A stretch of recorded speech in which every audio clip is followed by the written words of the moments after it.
Comment appliquer dans votre vie les archétypes de personnalité? Dans cette vidéo, je vais t'expliquer comment moi j'applique les archétypes de personnalité, comment tu peux faire pareil. Parce que je parle des archétypes de personnalité depuis près de maintenant 2 ans ou plus, mais je vous ai jamais expliqué à quoi ça peut vous servir. En fait, toutes les choses sur lesquelles ça peut vous être utile. Donc on va faire ça aujourd'hui. Ok, premièrement, sur quoi ça m'a été utile les archétypes de personnalité au niveau des relations amoureuses?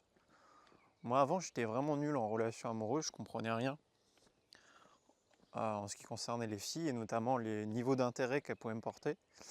Et après ma première relation amoureuse, j'ai découvert les archétypes de personnalité et j'ai découvert que la fille avec qui j'étais pendant près d'un an et demi avait un archétype de personnalité qui était très compatible avec moi. On appelle l'archétype ENFP.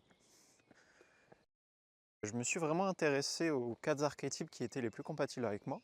ENFP, INFP, ESTJ, ISTJ.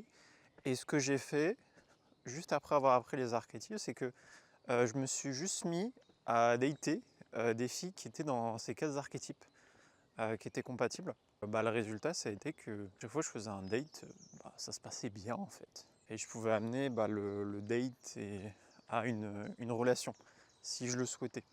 Donc ça a été le plus gros gain que j'ai eu au niveau des archétypes sur l'aspect amoureux et que beaucoup de personnes recherchent, que ce soit les gars et aussi les filles, parce que les filles recherchent beaucoup la compatibilité.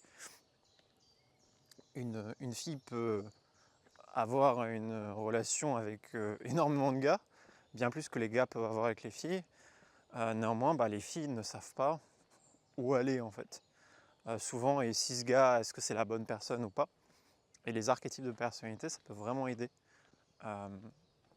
à vous faire comprendre, ok, ces gars-là sont vraiment compatibles avec moi et je peux potentiellement bâtir un truc sur le long terme avec ces gars-là, si ils ont aussi envie de bâtir un truc. Mais bon, il faut mieux que j'aille chercher des archétypes compatibles et pas coucher avec le même archétype que soi, parce que ça ne mène à rien. Vous allez trouver cette personne chiant et au bout de 6 mois, la relation va casser, si ce n'est encore plus tôt. Donc ça, c'est la première chose qui est cool avec les archétypes, c'est les compatibilités amoureuses que je vous ai déjà parlé. Si vous voulez connaître vos compatibilités amoureuses, j'avais fait une vidéo sur ça. Vous pouvez m'envoyer un mail ou un message sur mon Instagram, je peux vous envoyer le PDF que j'avais fait avec pour chacune des 16 personnalités, les 16 archétypes compatibles avec elles, dans l'ordre du plus compatible au moins compatible. Qu'est-ce qu'il y a de cool aussi au niveau des archétypes, c'est la compréhension de vos 4 côtés de l'esprit.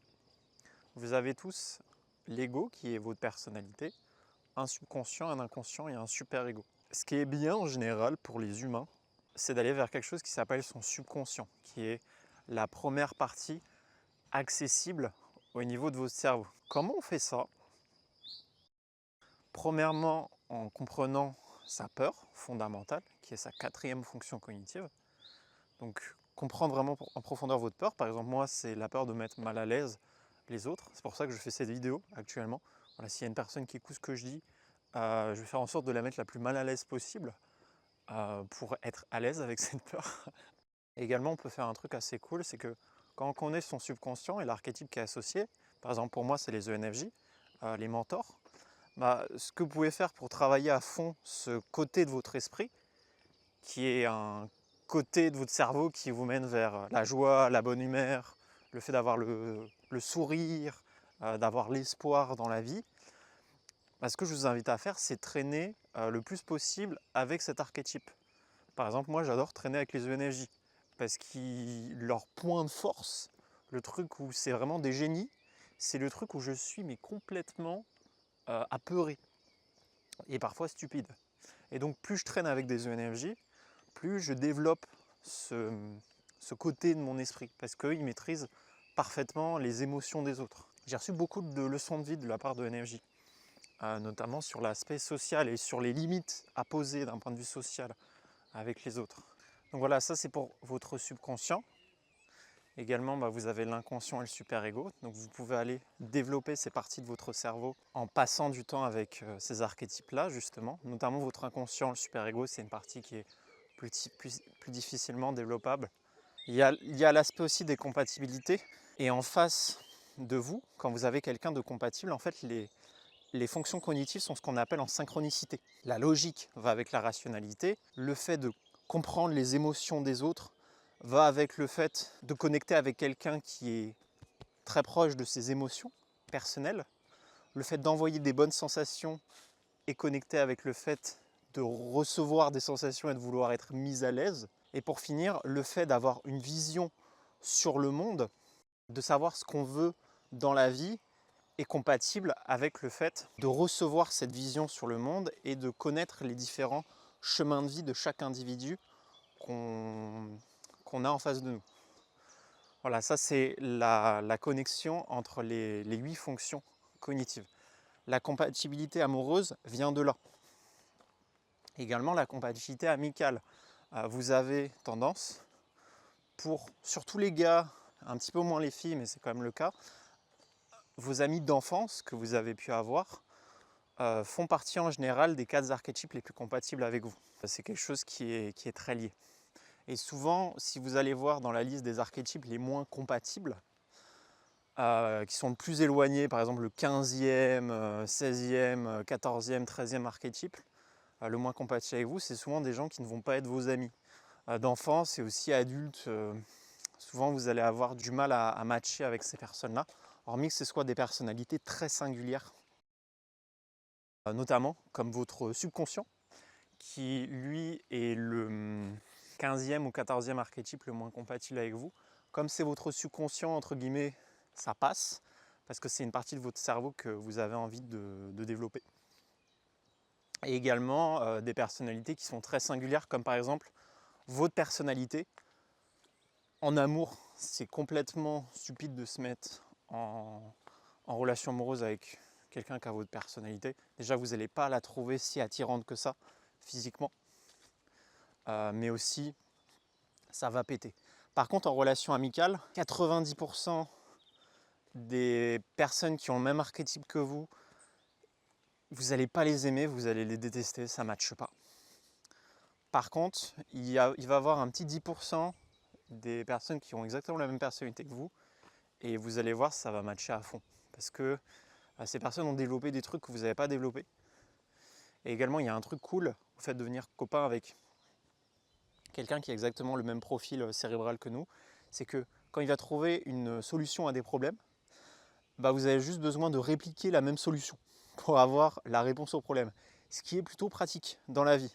Sachant qu'on a 16 personnalités, des fois, ça peut être très compliqué de trouver la solution à un problème, amoureux ou même d'un point de vue business. Du coup, si vous avez quelqu'un qui a exactement le même cerveau, à peu de choses près,